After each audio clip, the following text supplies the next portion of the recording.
राहुल गांधी कोई अपनी बात नहीं कर रहे। अगर हाउस में भी 10 सवाल उन्होंने पूछे हैं तो उनका कोई भी ऐसा सवाल नहीं है कि आपने मेरे घर में या मेरे परिवार में या मेरे साथ आपने क्या किया। उन्होंने तो इस बात को स्वीकार किया है कि मैं जानता हूं कि आप मेरा मजाक उड़ाएंगे, आप मुझे तरह तरह के नामों से आप पुकारेंगे, पुकारिए, मेरा मजाक भी उड़ाइए, मुझे डराएंगे, मुझे धमकाएंगे, सब चीजें सहमत हैं। लेकिन कम से कम ये 10 सवाल जो जनता के आंगन में घूम रहे हैं, नौजवान पूछ रहा है, किसान पूछ रहा है, कर्मचारी पूछ रहा है, व्यापारी पूछ रहा है, उसका जवाब तो दीजिए। और आदरणीय प्रधानमंत्री महोदय ने, मोदी जी ने उन 10 सवालों में से किसी एक सवाल को नहीं छुआ। ये अपने आप में अगर आप ये कहें कि राहुल गांधी ने चैलेंज दिया है तो भाई ये कोई अखाड़ा तो है नहीं कि लंगोटी पहन के आ जाएंगे 2 पहलवान, उसके बाद में ताल ठोकते रहेंगे कि मैं तो कौन आएगा कौन आएगा कौन आएगा, और हाथ उठा के कह दिया जाएगा जीत गया। ऐसा तो कुछ है नहीं। ये तो जनता तय करेगी कि कौन जीतेगा कौन नहीं जीतेगा। जनता ने, अगर मोदी जी अगर ये सोचते हैं या आप लोग ये सोचते हैं कि आपने मोदी जी को बनाया है, आप सोचते हैं कि मोदी जी को प्रचार ने बनाया है, अगर मोदी जी को किसी ने प्रधानमंत्री बनाया तो ये नौजवान बैठे हुए, ये किसी भी पार्टी से हो सकते, इनकी मानसिकता कहीं भी होगी। वो किसान है, वो व्यापारी है, वो पढ़ा लिखा समझदार व्यक्ति है, जिसको लगा कि बदलाव से कुछ मिल जाएगा, कुछ आगे आने वाले कल में कुछ आएगा। लेकिन आप इनमें से किसी भी समाज के किसी व्यक्ति से पूछिए, भूल जाइए कांग्रेस, भूल जाइए बीजेपी, भूल जाइए आरएसएस, ये चैलेंज की तरह से नहीं, ये तकलीफ की तरह से। आपने जितनी बातें कही उन बातों में ईमानदारी क्यों नजर नहीं आती है? बीजेपी में, बीजेपी की सरकार की कोई भी बात कही गई है उसमें कोई ईमानदारी नजर नहीं आती। उसका कारण बहुत साफ नजर आता है, क्योंकि आप जो असल मुद्दे हैं जिनको लेकर आप सरकार में आए थे, सरकार बनाई थी जी, वो धीरे धीरे जुमलों में अपने आप सामने आ रहे हैं। हम नहीं कह रहे। पहली बार जब ये कहा गया 15 लाख का उन्होंने कहा तो गडकरी साहब ने आकर कहा कि 15 लाख, अरे ये तो जुमला था। वो तो अमित शाह जी बोले जो तो जुमला था। उसके बाद में अभी 2 करोड़ नौजवानों को हर साल नौकरियां मिलेंगी, यानी आज 9 करोड़ मिल गए, 9 करोड़ बच्चों को रोजगार मिल गया होता, लेकिन नहीं मिला। कितने लोगों को मिला? सरकारी आंकड़े हैं, शायद वो पूरे बता भी देंगे आपको, 4.5 लाख मात्र लोगों को। इन 4.5 साल में 4.5 लोगों को रोजगार मिला।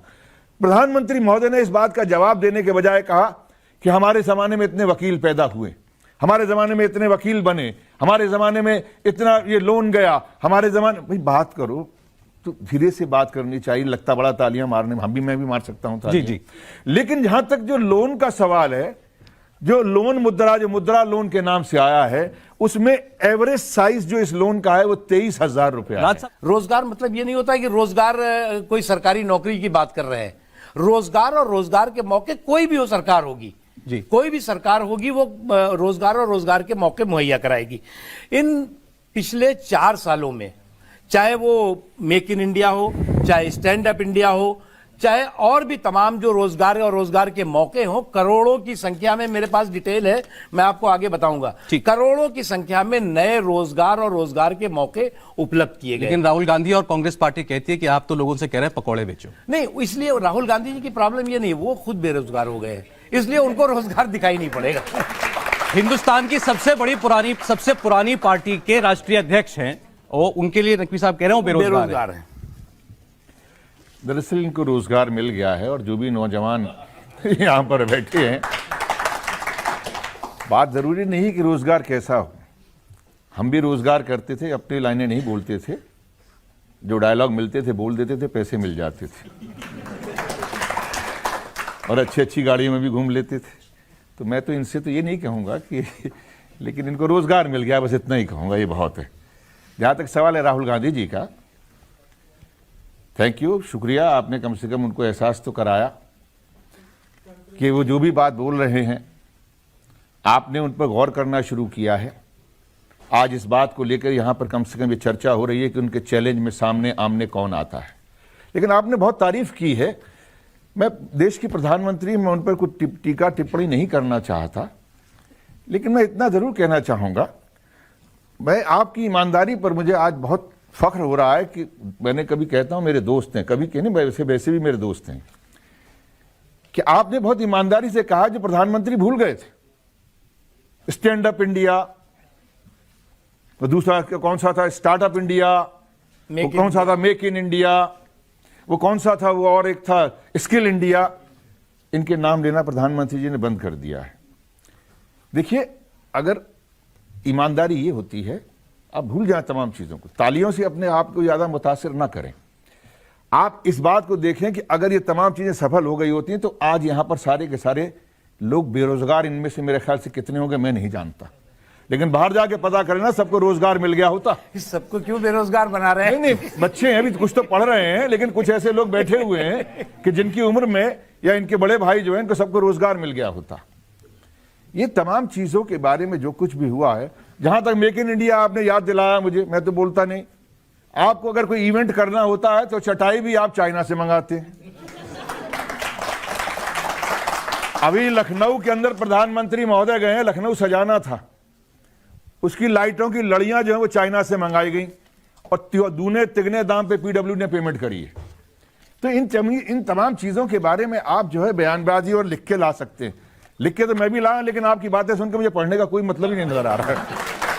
मैं कह रहा हूं आपको क्या मैं पढ़ के सुनाऊंगा, क्योंकि आप तो जो कहने के लिए आए हैं वो आप साफ नजर आ रहा है। आपने राहुल गांधी जी को बेरोजगार बता रहे हैं, कम से कम उनका दर्द तो समझता है जिनको रोजगार नहीं मिला है।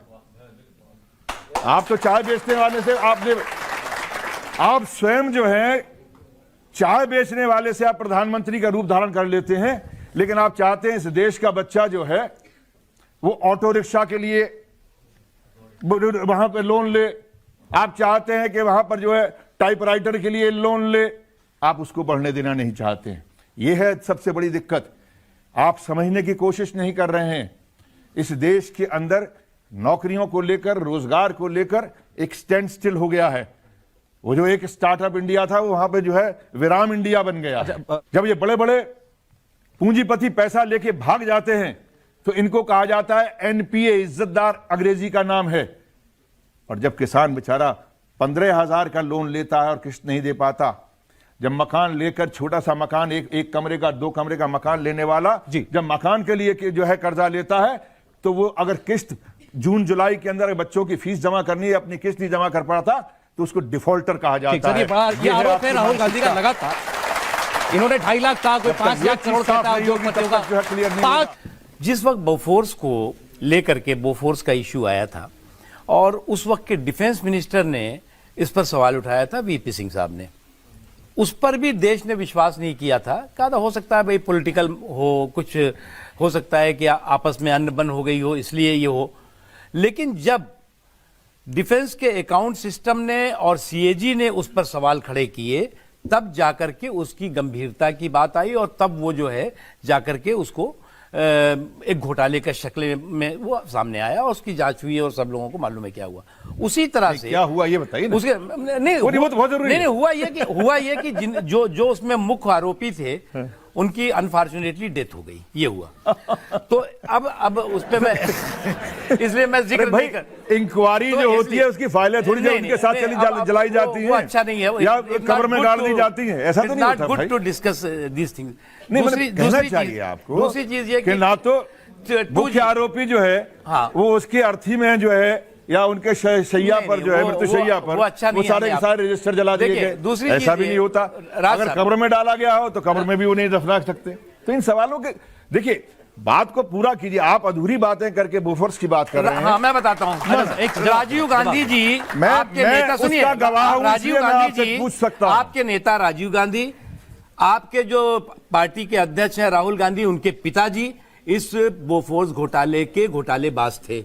अब बताइए, अब आपने इस बात को कहा है, इसलिए जो है, इसलिए मैं उस पर नहीं कर रहा था। नहीं, कैसे नहीं करे? अब आपको सवाल का जवाब सुनना पड़ेगा। पूरी बात आता हूं। कैसे नहीं? आपने उसके बाद उनकी डेथ हो गई, आपने एक बड़े, उसके आधार पर आपने एक बड़े आदमी का नाम लिया। आप घुमाइए मत, सवाल पे आइए।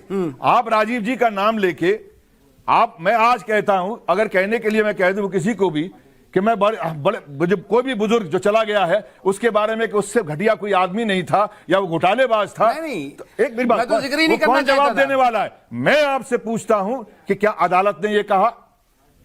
मैं आपसे पूछता हूं कि इस देश की किसी अदालत ने या दुनिया की किसी अदालत ने राजीव गांधी जी को यह साबित किया कि ये घोटालेबाज है? तो फिर आपको कहने का क्या अधिकार है कि सिर्फ इसलिए तालियां बजाने? ये गलत बात।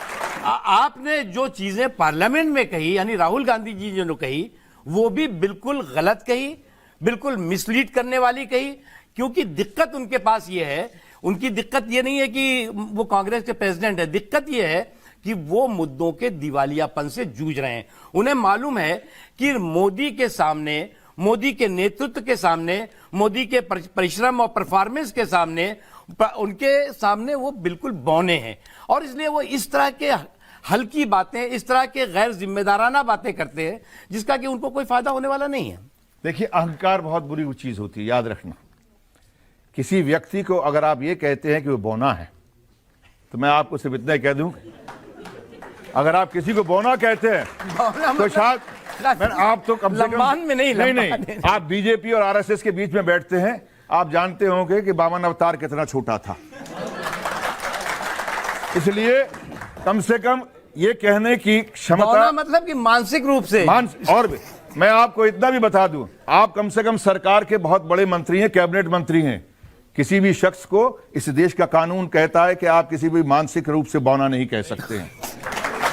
आप शब्दों का इस्तेमाल करने से पहले सोचिए। आप बहुत सीनियर पार्लियामेंटेरियन भी हैं, लेकिन मैं आपकी बात को इसलिए कहूंगा, इसको माफ कर दिया जाए, क्योंकि ये सिर्फ जुमलों से बारिश करके ये किसी तरह कोशिश कर रहे हैं कि कांग्रेस का, मैं आपसे बार बार कह रहा हूं, घोटाला नहीं है तो सब जवाब दीजिए। आप ये इधर उधर अभी दो देश दो देश दो देश दो देश दो देश, ये कौन से दो देश? ये दो देश जो हैं आपके सामने का, दो देशों के सामने गिरवी रख देंगे मेरे देश को।